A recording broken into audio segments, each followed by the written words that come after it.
الحمد لله رب العالمين الرحمن الرحيم مالك يوم الدين إياك نعبد وإياك نستعين اهدنا الصراط المستقيم صراط الذين أنعمت عليهم غير المغضوب عليهم ولا الضالين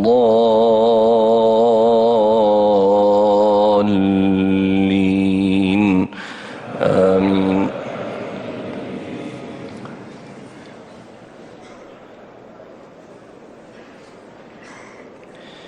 وقال الذين كفروا لن نؤمن بهذا القرآن ولا بالذي بين يديه ولو ترى إذ الظالمون موقوفون عند ربهم يرجع بعضهم إلى بعض القول يقول الذين استضعفوا للذين استكبروا لولا أنتم لكنا مؤمنين قال الذين استكبروا للذين استضعفوا أنحن صددناكم عن الهدى بعد إذ جاءكم بل كنتم مجرمين وقال الذين استضعفوا للذين استكبروا بل مكر الليل والنهار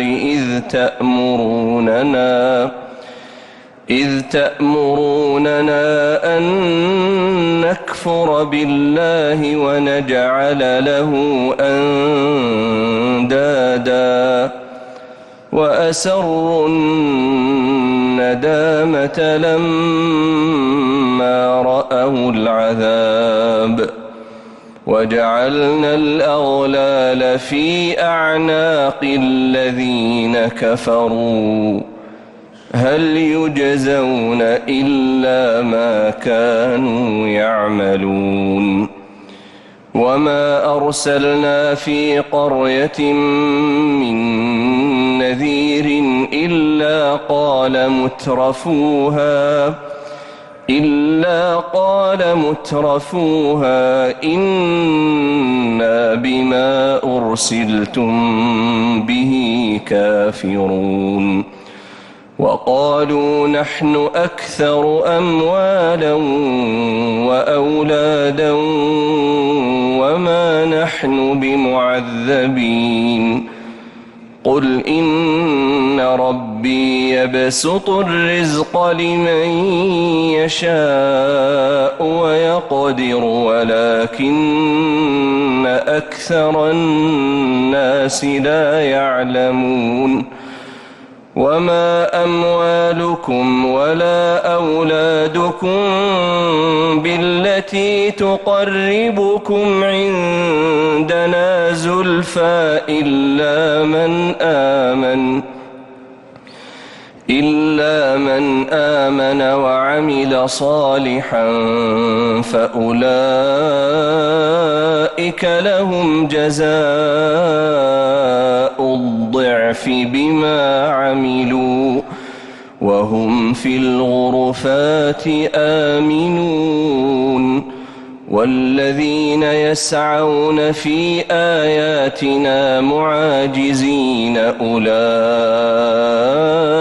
في العذاب محضرون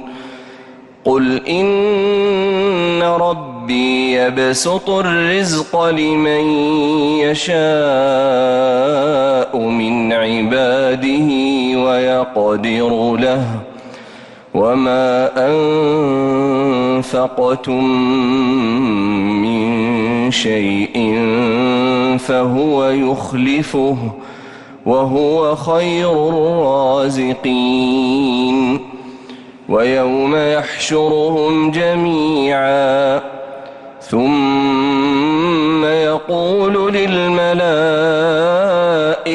أهؤلاء إياكم كانوا يعبدون قالوا سبحانك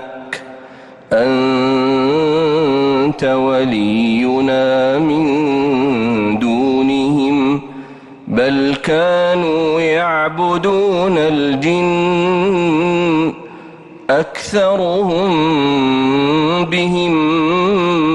مؤمنون